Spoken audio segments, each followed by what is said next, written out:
Hi, my name is Adam Muqtadiri, investor and advisor in GTA real estate, broker with Home Life Bayview.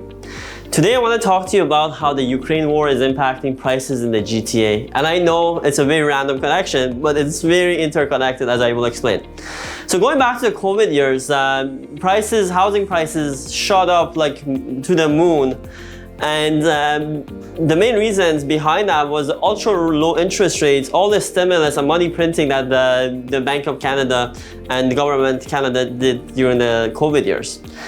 So you can see in the chart that I made, pre-COVID, Canada was printing about 6% of its money supply every year. And when COVID started, that shot up to twice as much, 12% of the money supply each year. And meaning over the past 2 years, we have 30% more money printed than we did pre-COVID. So what does that mean? In any world through history, when you print money, you can anticipate inflation, and we did get inflation, and now everyone's panicking. So how is this related to the Ukraine war?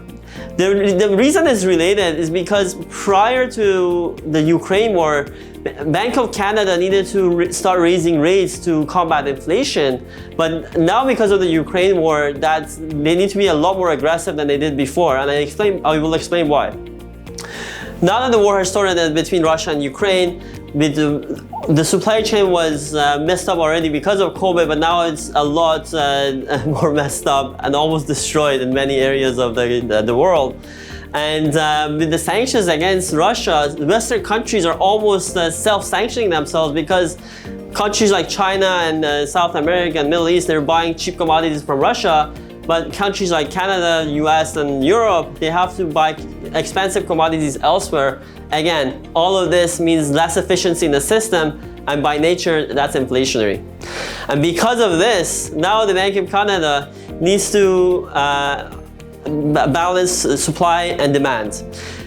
Because of the Ukraine war, supply is down, and with some goods becoming scarce, but demand is at the same level or increasing as people are coming out of the lockdown and life is going back to normal. So think about it. If supply has come down because of COVID, because of the Ukraine war, and demand is at the same level or higher, the only thing that the government can do, because they can't increase supply, they have to decrease demand.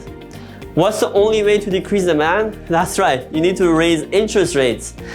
So if the Bank of Canada needed to be aggressive prior to the Ukraine war, now they definitely need to be aggressive, and a lot more aggressive. And as you can see in my next chart, right after the Ukraine war, the first week after, Bank of Canada in March started raising rates, and from a 25 basis points on the first hike, now they're going on a 50 basis points each month basis. And you can see they're being very aggressive, and there's no end in sight in terms of how far they're gonna raise interest rates. Because of that aggressiveness in raising interest rates, housing prices are suffering as a result. And as you can see on my chart, prices are down close to 9% from a pre-Russian war.